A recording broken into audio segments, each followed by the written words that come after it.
আর মাত্র কয়েক ঘন্টা পরে শুরু হতে যাচ্ছে এশিয়া কাপ 2025-এর মেগা ফাইনাল ম্যাচ।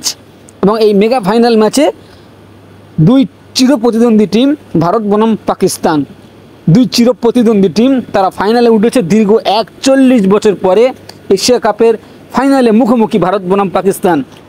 দীর্ঘ 41 বছর ইতিহাসের কোনো দিন ভারত পাকিস্তান ফাইনাল ম্যাচ খেলেনি।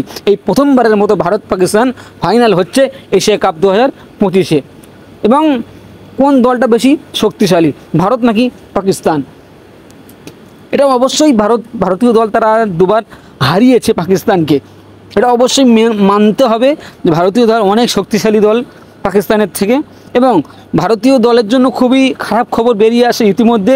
কয়েকটা প্লেয়ারের ইনজুরি দেখা দিয়েছে এবং সেই প্লেয়াররা কি খেলতে পারবে ফাইনাল ম্যাচে, এই নিয়ে আজকে আমরা এই ভিডিওতে আলোচনা করব। চলুন ভিডিওটি শুরু করি। শুরু করার আগে একটি অনুরোধ, আপনারা যদি আমার চ্যানেলে নতুন হয়ে থাকেন তাহলে অবশ্যই চ্যানেলকে সাবস্ক্রাইব করবেন এবং ভিডিওটি ভালো লাগলে লাইক কমেন্ট শেয়ার করবেন। ভারতীয় দল যে শ্রীলঙ্কার বিপক্ষে যে লাস্ট ম্যাচটি খেলেছে, এই লাস্ট ম্যাচে কিন্তু তিনটে গুরুত্বপূর্ণ প্লেয়ারে তাদেরকে ইনজুরি হয়ে গিয়েছে। প্রথমে হার্দিক পান্ডিয়াকে আমরা দেখেছিলাম, তিনি প্রথমে বোলিং করে তারপর আর বোলিংয়ে আসতে পারেনি তার ইনজুরির কারণে। তিনি মাঠও ছেড়েছেন প্রথমের দিকে বোলিং করে, এবং তাকে আর বোলিংয়ে আনা হয়নি ইনজুরির কারণে। ভারতীয় দলের কিন্তু 1 নম্বর অলরাউন্ডার হার্দিক পান্ডিয়া, তিনি ফাইনাল ম্যাচে কিন্তু পাকিস্তানের বিপক্ষে গেম চেঞ্জার হয়ে উঠতে পারে। এবং তার এই ইনজুরি কিন্তু ভারতীয় দলকে অনেক কঠিন জায়গায় পৌঁছে দেবে। ভারতীয় দল চ্যাম্পিয়ন হওয়ার জন্য অনেক কঠিন হয়ে যাবে হার্দিক পান্ডিয়া যদি না খেলে ইনজুরির কারণে। আমি আশা করছি হার্দিক পান্ডিয়া ইনজুরি সারিয়ে ফাইনাল ম্যাচে খেলবে। ভারতীয় দলের টিম ম্যানেজমেন্ট তাদের জন্য লাস্ট টাইম পর্যন্ত অপেক্ষা করবে, তারা যেন মাঠে খেলতে পারে। এবং তার সাথে আমরা দেখেছি অভিষেক শর্মার কথা আপনাদেরকে কি বলবো, আপনারা সবাই জানেন যে তিনি কতটা দুর্দান্ত অসাধারণ পারফরমেন্স করছে। তিনি এই পর্যন্ত এশিয়া কাপের হায়েস্ট রান টেকার, তিনি 300-র উপরে রান করে নিয়েছেন ইতিমধ্যে।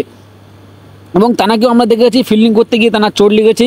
এবং তারপরে আমরা দেখেছি তিলক ভার্মা, তিনি একটি ক্যাচ ধরতে গিয়ে সেই ক্যাচটাও ধরতে পারেনি, কিন্তু তার চোট লেগে গিয়েছে। আমরা দেখেছি সেই চোটের কারণে তিনি কিন্তু মাঠও ছেড়েছেন।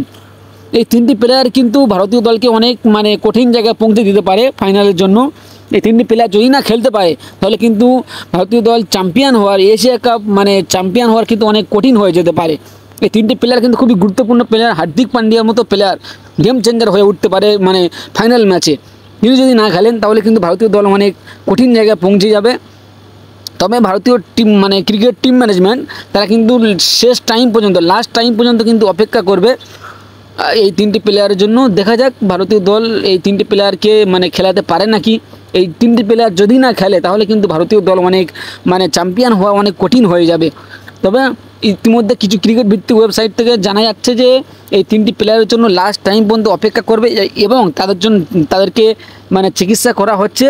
আশা করা যাচ্ছে যে এই তিনটি প্লেয়ার ফাইনাল ম্যাচে খেলতে পারে, 50-50 চান্স। তবে সময় কথা বলবে, দেখা যাক ভারতীয় দল চ্যাম্পিয়ন হতে পারে কি না। আপনার কি মনে হয়, ভারতীয় দল কি এই পাকিস্তানকে হারাতে পারবে? অবশ্যই ভারতীয় দল পাকিস্তানের থেকে অনেক শক্তিশালী দল, তাদেরকে দুবার হারিয়েছে এই 2025 এশিয়া কাপে। প্রথম লিগ পর্বে হারিয়েছে এবং সুপার 4-এও হারিয়েছে। তাদেরকে হারানো অনেকটা খুব একটা কঠিন হবে না, আমি এটা বলে মনে করি। কারণ এশিয়া কাপে সবথেকে ভালো টিম ইন্ডিয়া, তাদের কাছে পাকিস্তান পাত্তাই পাবে না। এটা আমি আশা করছি ভারতীয় দল চ্যাম্পিয়ন হবে। আপনার কি মতামত অবশ্যই আপনি কমেন্ট বক্সে জানাবেন।